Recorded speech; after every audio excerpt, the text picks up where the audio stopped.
Hello friends, welcome to quick learn website. मैंने quick learn में recently एक website launch की है। ये है www.quick-learn.in। इस वेबसाइट में मैंने जितने भी YouTube में वीडियो डाले हैं उनके सबके नोट्स आपको यहाँ मिल जाएंगे। तो यहाँ पे आप क्विक लर्न के ब्लॉग वाले सेक्शन में जाइए। तो ये ब्लॉग सेक्शन में आप जैसे ही जाओगे, क्लिक करोगे तो ये सारे ब्लॉग यानी सारे नोट्स आपके पास ओपन हो जाएंगे। जो भी अभी मैंने डाले हैं उनकी कैटेगरी यहाँ दी है। आप सर्च बॉक्स से सर्च भी कर सकते हो। और मान लीजिए हमें 8051 माइक्रो कंट्रोलर का इंट्रोडक्शन देखना है तो यहाँ से जब हम कंटिन्यू रीडिंग में जाएंगे तो हमको यूट्यूब के वीडियोस भी मिल जाएंगे, इंग्लिश और हिंदी दोनों। और उसके साथ साथ जितना भी मटेरियल मैंने यूट्यूब वीडियो में बताया है वो सारी चीजें आपको यहाँ पे नोट्स के फॉर्म में मिलेंगी। तो stay continue and keep sharing my video. और इस वेबसाइट को अपने फ्रेंड्स के साथ जरूर शेयर करिएगा क्योंकि आपको और आपके दोस्तों को इससे बहुत help. Hello friends, quick learn tutorial series में आपका स्वागत है। इस वीडियो में मैं आपको हिंदी में एक्सप्लेन करूंगी बेसिक्स ऑफ 3 फेस इन्वर्टर। ये लेक्चर नंबर 40A है पावर इलेक्ट्रॉनिक सीरीज का। तो आइए वीडियो स्टार्ट करते हैं। तो सबसे पहले अपन देखते हैं व्हाट इज 3 फेस इन्वर्टर। ये 3 फेस इन्वर्टर क्या होते हैं? 3 फेस इन्वर्टर बेसिकली यूज किए जाते हैं कन्वर्ट करने के लिए डीसी वोल्टेज को 3 फेस एसी सप्लाई में। यानी जब भी हमें डीसी वोल्टेज को 3 फेस एसी में कन्वर्ट करना होता है तो हम 3 फेस इन्वर्टर का यूज करते हैं। 3 फेस इन्वर्टर की बहुत सारी एप्लीकेशन है।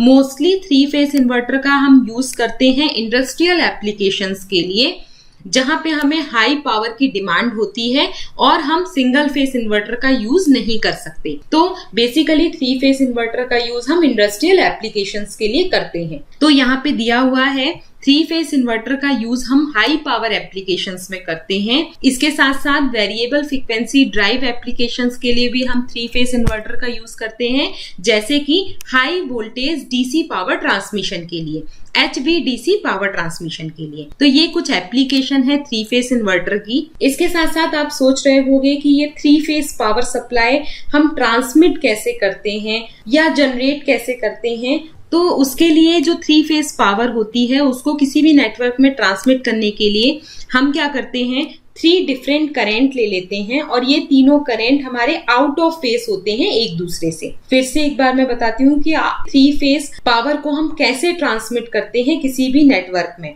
तो 3 फेस पावर को किसी भी नेटवर्क में ट्रांसमिट करने के लिए हम 3 डिफरेंट करंट लेते हैं जो एक दूसरे से आउट ऑफ फेस होती हैं और उनको ट्रांसमिट करते हैं। जबकि जो सिंगल फेस इन्वर्टर होते हैं उसमें हम पावर एक सिंगल फेस के थ्रू ट्रांसमिट करते हैं। अब अगर आपके घर में 3 फेस कनेक्शन है और आप एक इन्वर्टर कनेक्ट करना चाहते हो तो आप कैसे करोगे?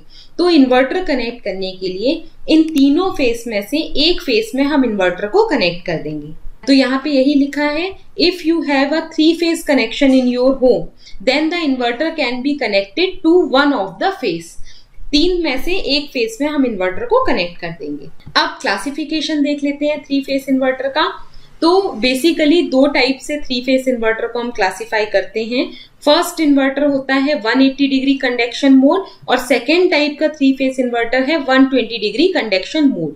लेकिन दोनों केस में 180 डिग्री कंडक्शन मोड और 120 डिग्री कंडक्शन मोड के केस में जो हमारा सर्किट डायग्राम होता है वो सेम होता है। यहाँ पे यही लिखा है, the circuit diagram of both conduction mode are same. यहाँ पे देखिए ये पावर सर्किट डायग्राम है 3 फेस इन्वर्टर का, जिसमें हम 6 थायरिस्टर और 6 डायोड का यूज कर रहे हैं और हर थायरिस्टर के एंटी पैरेलल में हमने डायोड को कनेक्ट किया है। जैसा कि आप यहाँ देख रहे हो 6 थायरिस्टर हैं, T1, T2, T3, T4, T5 और T6।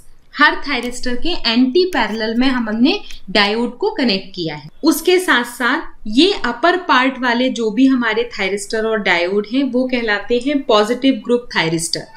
जो लोअर वाले थायरिस्टर हैं वो हमारे कहलाते हैं नेगेटिव ग्रुप थायरिस्टर। अब इस पूरे सर्किट को हमने 3 सेगमेंट्स में डिवाइड किया है। फर्स्ट सेगमेंट हमारा ये है जिसमें 2 थायरिस्टर पेयर हैं T1 और T4। सेकेंड सेगमेंट है हमारा ये वाला, इसमें भी 2 थायरिस्टर पेयर हैं T3 और T6। थर्ड सेगमेंट में हमारे 2 थायरिस्टर पेयर हैं T5 और T2। अपन सेम टाइम पे सेम सेगमेंट के 2 थायरिस्टर को साइमल्टेनियसली कंडक्ट नहीं करा सकते, क्योंकि अगर दोनों थायरिस्टर हमारे सेम सेगमेंट के हैं और साइमल्टेनियसली कंडक्ट करेंगे तो ये शॉर्ट सर्किट क्रिएट करेंगे। अब अपन लोड साइड में देख लेते हैं।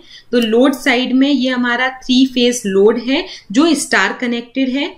यहाँ पे ये न्यूट्रल पॉइंट है, ये हमारा फर्स्ट फेज है A, ये दूसरा फेज है B और ये तीसरा फेज है C। A फेज से हमारे ये 2 थायरिस्टर कनेक्ट हैं, B फेज से हमारे ये दोनों थायरिस्टर कनेक्ट हैं सेकेंड सेगमेंट वाले, और C फेज से हमारे ये दोनों थायरिस्टर कनेक्ट थर्ड सेगमेंट वाले। अब सोर्स साइड में देख लेते हैं। तो सोर्स में आपको पता है कि जो भी इन्वर्टर का इनपुट होता है वो हमारी डीसी पावर सप्लाई होती है। तो यहाँ पे बैटरी की हेल्प से हम डीसी वोल्टेज प्रोवाइड कर रहे हैं इन्वर्टर सर्किट को। तो Vs हमारा डीसी इनपुट वोल्टेज हो गया। इसके पैरेलल में हम एक लार्ज कैपेसिटर कनेक्ट कर देंगे इनपुट साइड में। तो जब भी हम Vs के पैरेलल में कैपेसिटर को कनेक्ट करते हैं तो ये एक कांस्टेंट वोल्टेज सोर्स की तरह काम करता है। और दूसरा फंक्शन है कैपेसिटर का, capacitor reduce the harmonic feedback to the source. जो भी हार्मोनिक यहाँ पे प्रोड्यूस होंगे उनको अगेन सोर्स में आने से रोकता है। तो 2 फंक्शन है कैपेसिटर के।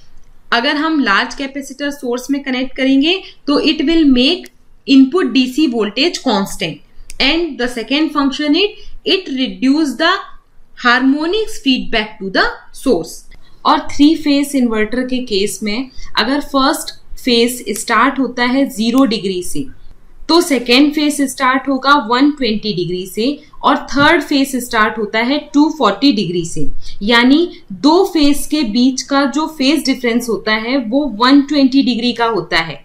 या हम कह सकते हैं कि यहाँ पे देखिए ये हमारा फेज A है, ये B है और ये फेज C है। तो अगर फेज A के थायरिस्टर 0 डिग्री से टर्न ऑन होंगे तो फेज B के थायरिस्टर टर्न ऑन होंगे 120 डिग्री से और फेज C के थायरिस्टर टर्न ऑन होंगे 240 डिग्री से। और 3 फेज इन्वर्टर सर्किट में चाहे 180 डिग्री कंडक्शन मोड हो या 120 डिग्री कंडक्शन मोड हो, दोनों के लिए हमारे सर्किट डायग्राम सेम ही रहेगा। यानी ये वाला सर्किट डायग्राम हम 120 डिग्री कंडक्शन मोड इन्वर्टर के लिए भी यूज करेंगे और 180 डिग्री कंडक्शन मोड के लिए भी यही डायग्राम हमारा यूज होगा। तो अगर आपको वीडियो पसंद आया हो तो कमेंट में लिखकर जरूर बताइएगा कि आपको वीडियो कैसा लगा और किस टॉपिक पे आप वीडियो देखना चाहते हो, वो भी आप बताइएगा। उसके साथ साथ अगर आपको इनके नोट्स चाहिए हो तो आप मेरी वेबसाइट में विजिट करिए, जिसका लिंक मैं आपको डिस्क्रिप्शन बॉक्स में दे दूंगी और यहाँ पे भी डिस्प्ले है www.quick-learn.in।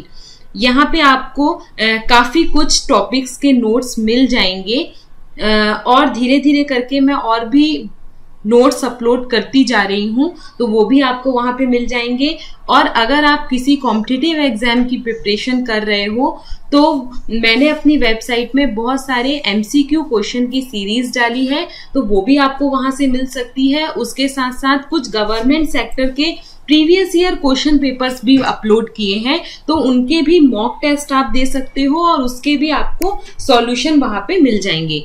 तो stay continue, keep watching, keep visiting my website. Bye bye.